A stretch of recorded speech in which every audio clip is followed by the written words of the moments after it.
Peggy 16. Sega.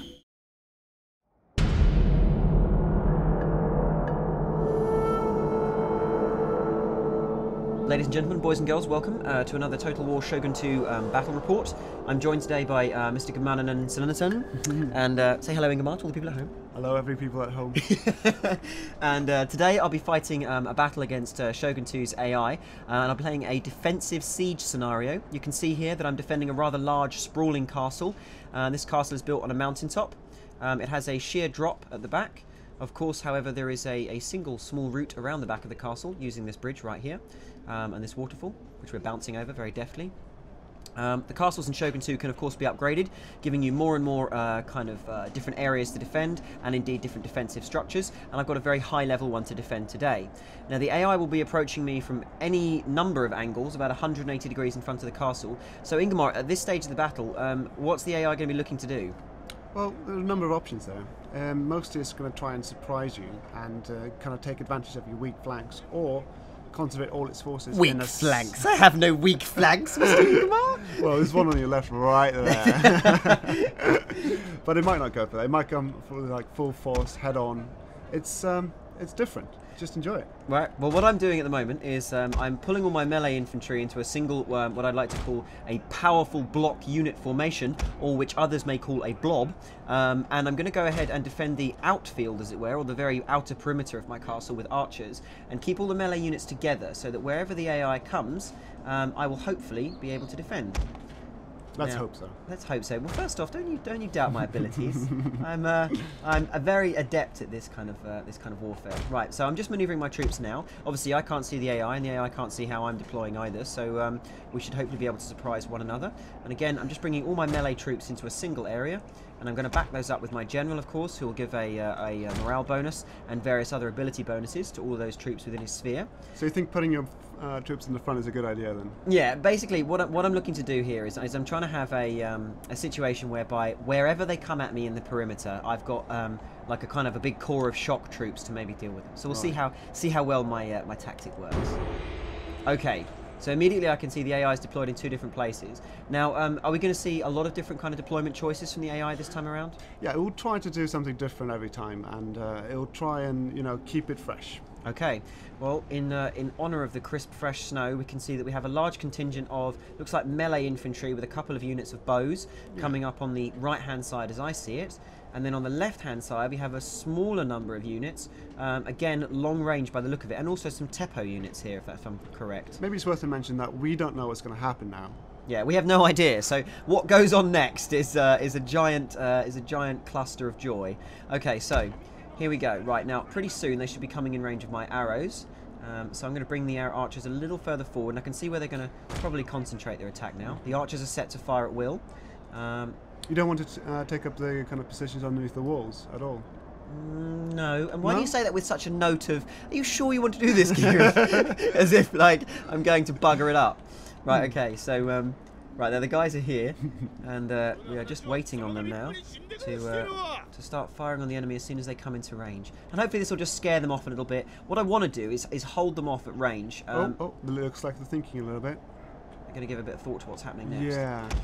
Okay. Interesting. Look at this, because they're like, aha, you'll actually get into my range if you come any further, chaps, so you're going to have to come up with a strategy here. Yeah. Now, Being on the cautious. left-hand side... On the left-hand side, however, they're still moving up, which is slightly more worrying. Uh-oh. Oh, shoot.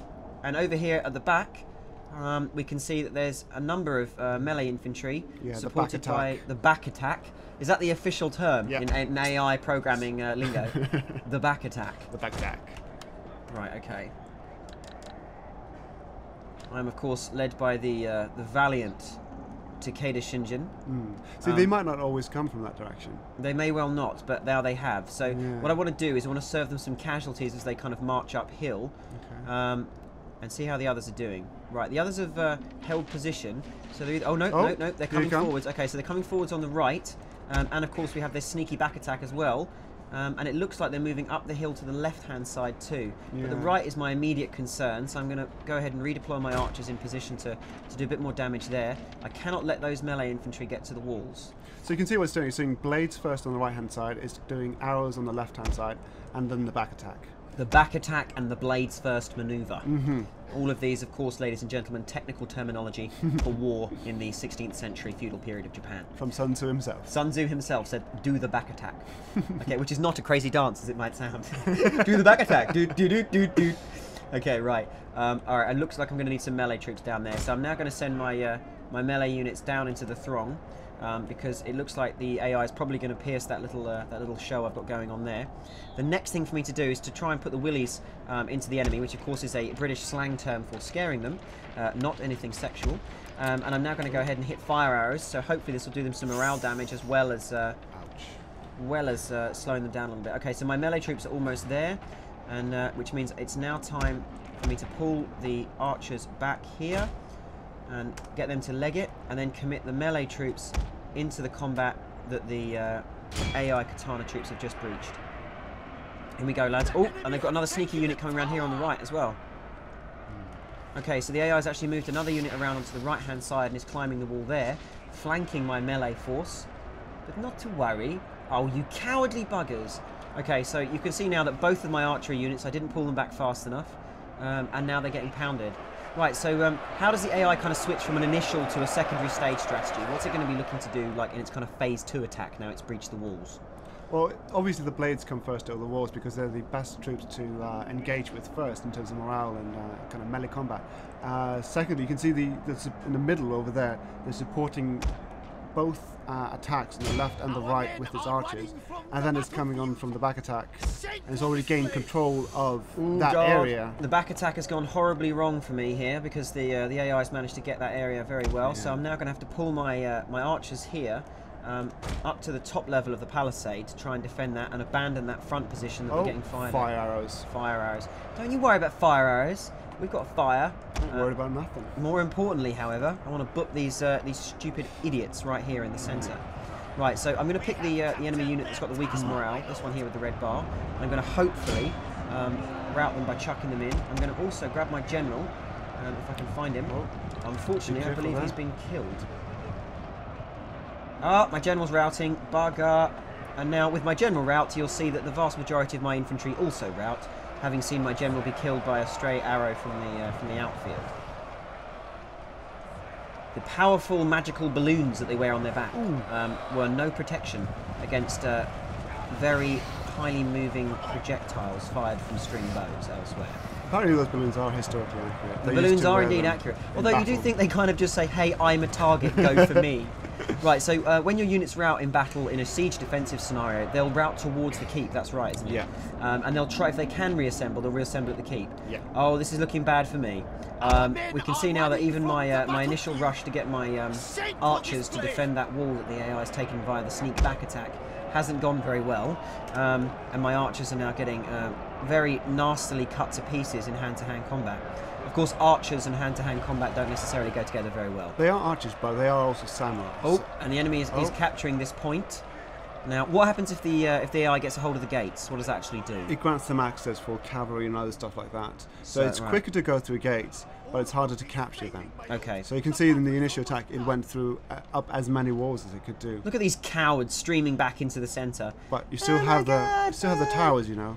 They do provide a defence. They do provide a defence. The towers provide an automatic defensive position, so that if the AI is able to attack me and gain an area, then a defensive tower, much like, let me see if I can get one in view for our lovely people at home, this one right here, which I'm mousing over now, will automatically fire at any advancing enemy troops. However, they only have to capture this area here, now highlighted, and the tower will begin to fire on my own men, being used against the defenders. You can see in the lower area that they're actually capturing the towers before they advance to gain as much strategic advantage as they can.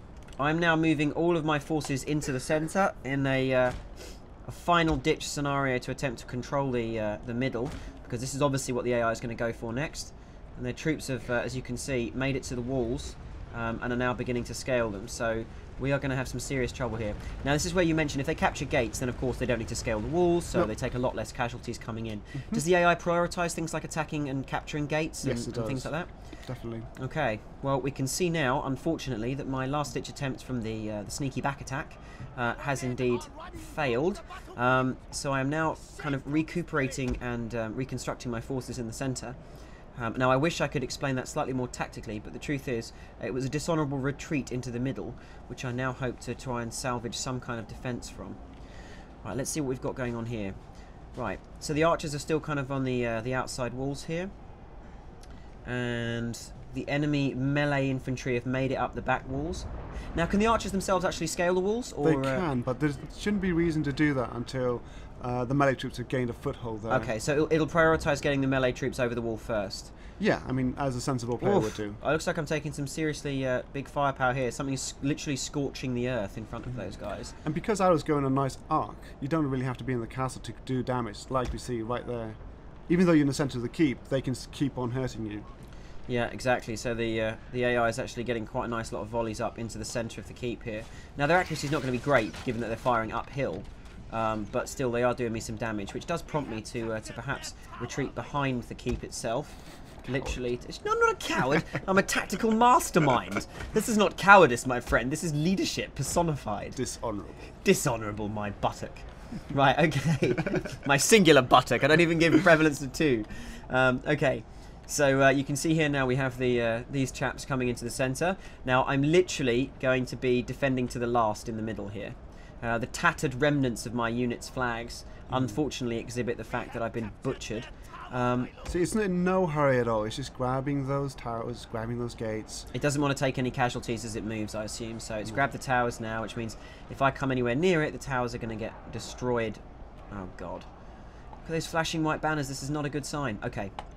Right, the next thing to do then is to valiantly defend this one side that we have remaining. And you can see there that the AI is sending up some of its troops. And we're going to send in everything we have on that flank. Naginata in, Bo Ashigaru in. Now, of course, Ashigaru in close combat is generally a very, very poor tactical decision.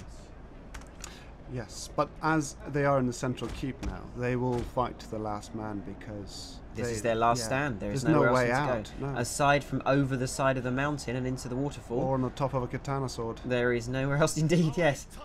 Go home on top of the sword. Well, listen, AI, strike me down now. I should become more powerful than you can ever imagine. Unfortunately, I shan't become more powerful. I'll just lose this region on the campaign map. Okay, so right, let's get the AI on the back foot a little if I can by firing at him with some arrows. You can see here we've got the arrows going in, and again I'm going to switch to fire arrows, which of course are a special ability on a cooldown timer.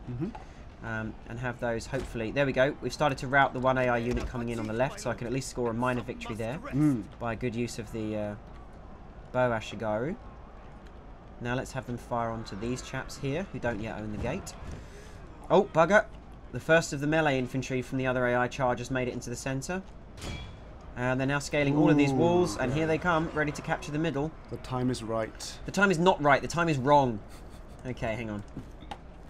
The time, according to getting my buttocks kicked. Right.